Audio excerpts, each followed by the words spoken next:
So we're here at TAXA Outdoors. We're going to speak with Kevin White, who's the business development manager there. Many of you have seen the Mantis before. You've seen it in a lot of our Overland magazines. And this is one of those trailers that bridges the gap between a traditional RV and an overland vehicle, overland trailer.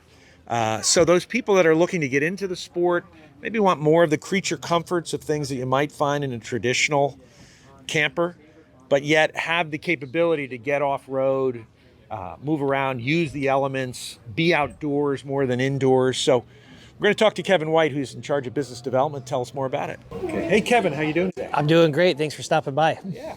So let's talk about TAXA Outdoors. You've got a lot of different critters here. It looks like you got a woolly bear, you got a tiger moth, We do. A mantis. A lot of bugs going on. 4 bugs. Yeah. So what's the story here? I mean, I've described it as kind of the off-road edition of what you typically see in an RV park.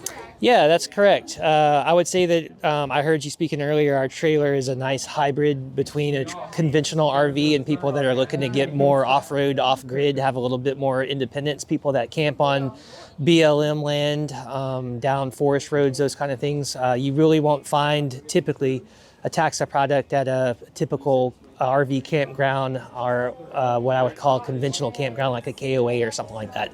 Our people go to state parks. They go off-grid. We define them as an active adventurer.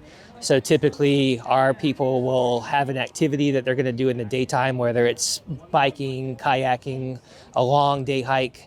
And our habitat is kind of what they come back to clean up, eat some lunch, and in nighttime, same thing, clean up, eat dinner, go to bed, sit around the campfire. I love this idea of a habitat. So that's a description. Mobile human habitats. Human habitat. Yeah. Wow. That's pretty clever. Well, let's look at some of the brands. Sure. You got some pretty exciting stuff. So this is our Tiger Moth. It's our answer to the conventional teardrop trailer. And one of the things that sets our design apart is that with most teardrop trailers, all you can do is lay down in them. We have a pitched roof that allows you to sit inside at this little dinette table right here. The bed is a seat in the daytime with the combination of the post and the table. And this post and the tabletop can be removed from the mount on the deck here. And then your couch will slide towards the passenger side here and complete the rest of your bed. You also have a pretty decent amount of storage under the bed. This particular side of the bed flips up towards the panel to give you more room to store larger items while you're towing. You can even fit a bicycle right here. And then the one on the driver's side will flip towards the front, so that way you can access it from the seat. So it looks like in your framing here, you've already anticipated that this might be a toy hauler, Correct. We know that people are going to take these off-road or off the beaten path. So if you look at the construction, you'll notice a lot of metal, a lot of rivets. We use a product called Sikaflex that helps bind the skeleton to the panels in addition to the rivets that we pop in. So they're pretty sturdy at the end of the day, pretty strong. A lot of energy efficient. Looks like some LED track lighting in here. I love all the wood too. Tell us about, is that one of the trademarks here that you use? Yeah, so you won't see the conventional plywood that you'll see in some of the other trailers. This is birch wood that we use for all of our wooden components. We also have cutting board material in the kitchen area, so that way you can cut directly on the surface. In this particular kitchen box, it's kind of organized into what I call 2 sections. The top third of the drawer is deeper, so that way you can store larger items like pots, pans, stock pots, those kind of things. This is a basin sink that's collapsible, so for storage you can pull the basin sink when it's collapsed towards you and then cover it up.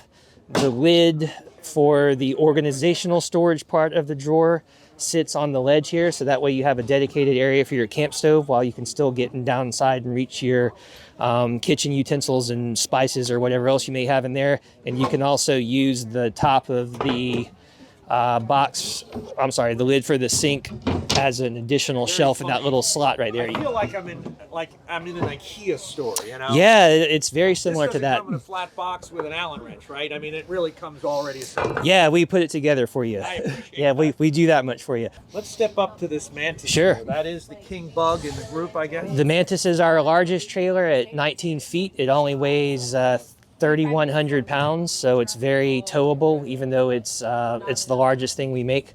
It's kind of our family unit. It's designed to fit 4 adults comfortably, and you can also increase capacity by adding a rooftop tent onto the rear. You can even string a hammock through the middle where I'm standing. And it's basically our trailer that has most of the creature comforts that you would see in a conventional RV compared to some of the smaller models we make. I can kind of demonstrate some features here for you. Yeah, so to start in the front, our bunk system kind of functions 3 different ways. You've got the top that can pull up and clip into the roof and turn into another bunk. It holds 185 pounds. Typically, this is where people will put a little one. And because of that, we have a bunk net that clips up into the railing above my head to keep people from falling out. Obviously, it functions as a seat primarily. And then if you want to store larger items or extra things like maybe a couple bicycles, you can clip this up against the front panel and have this extra storage here. The big thing for what we call the Mantis 5.1, this is our 2023 model, we just released it, is we have this section here called the Flex Space. So we have a desk that floats freely. You can put it where you need it to be, use it as you see fit. And then when you're not using the desk, you have the option to use the bathroom or to take a shower. And the way that works is this cube here actually houses a portable toilet, which is a step up from what we did before where there was a more permanent bathroom situation here. Now you have the freedom. The original one wasn't just a hole in the floor, right? Right. Yeah. Yeah. That's what it is for most other people. These are creature comforts now. You have to have a seat. Yeah, and you have the freedom to take this outside too, versus before our bathroom was a wooden built-in here that contained a shower pan and a cassette toilet. But if you want to take your shower, this folds down to form the base of your shower, and then the shower curtain above my head, it's rolled up right now, but it'll come down and it'll snap on to the perimeter of the basin here. It'll also clip up into the carabiners and form itself around you. How large of a water tank do you have? The reservoir holds 20 gallons, but you also have the ability to plug into city water if you have a line available. Right. Yeah. And is the water heated? Yes. So we can talk about that real quick. On both our Mantis and our Cricket model, we have in this little housing down here a Truma combi unit. Oh yeah, that's a propane furnace that will burn your hot air and your hot water for you. So between the shower here, the sink right here, and there's a shower port on the exterior of the trailer. On the driver's side, you can get hot water to all those 3 places. I know you got a voltmeter in here. So what are you using for battery power? So our battery box holds 2 Group 27 size, either lithium or AGM batteries.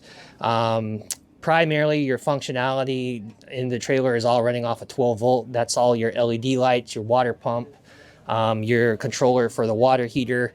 And if you have a refrigerator plugged in, that will run off of the 12 volt as well. And the refrigerator would probably go into one of these spots where you've got these milk crates right now? Our dedicated spot for the cooler and the Mantis is on this platform right here.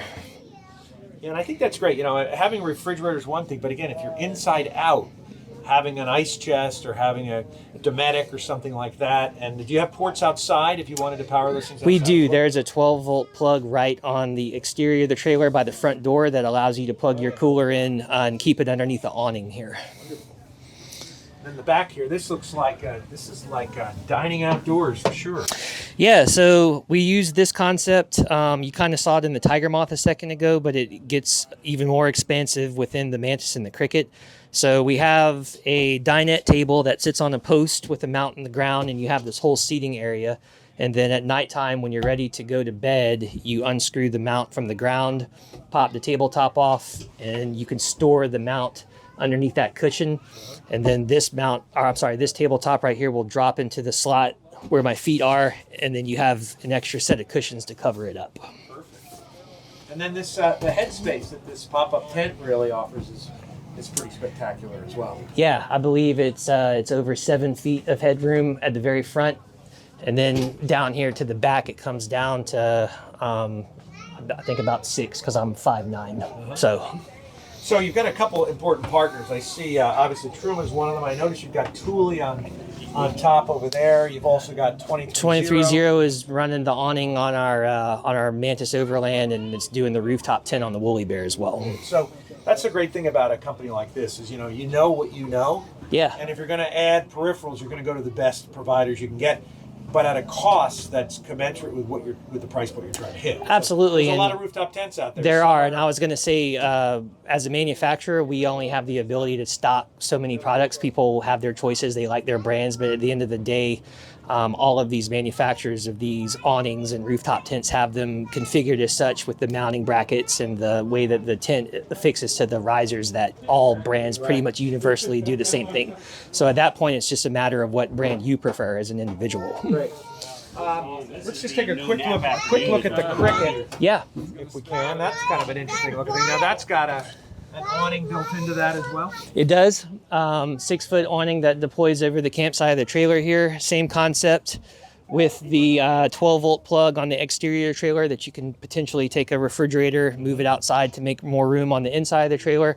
And then functionally, I just tell people that the Cricket is a condensed and a lighter version of the Mantis. We use the exact same kitchen assembly in the Cricket that we do in the Mantis. It's just arranged in a different configuration, and because it's a shorter, more compact space, you lose a storage tower. So you just have one in the front.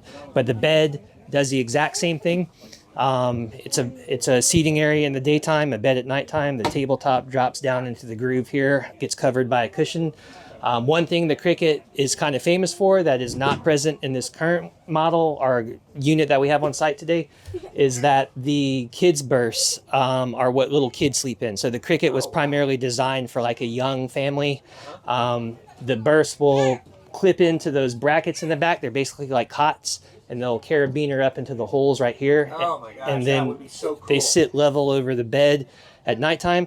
One of the great things about the kids' berths, though, is even if you're not camping with kids, they're great for storage. So what you can do in the morning when you wake up is you can take all the stuff, all your sleeping bags, your blankets off the bed, throw them in the berths, and pin them up into the roof, and they're out of your way are out of your way for the daytime. I kind of feel like I'm in a spaceship, It's like, yeah. Scotty, sit in the upper hood. Once you mentioned the NASA thing, you can definitely see the kind of the futuristic kind of sci-fi design, if you will. Cool. Yeah. So, well, listen, hey, thanks for all the tours. Let's talk a little bit about how people get a hold of your product. Do you work through a dealer network? Or? Yeah, we have 40-something dealers between the United States and Canada, located in most major metro areas.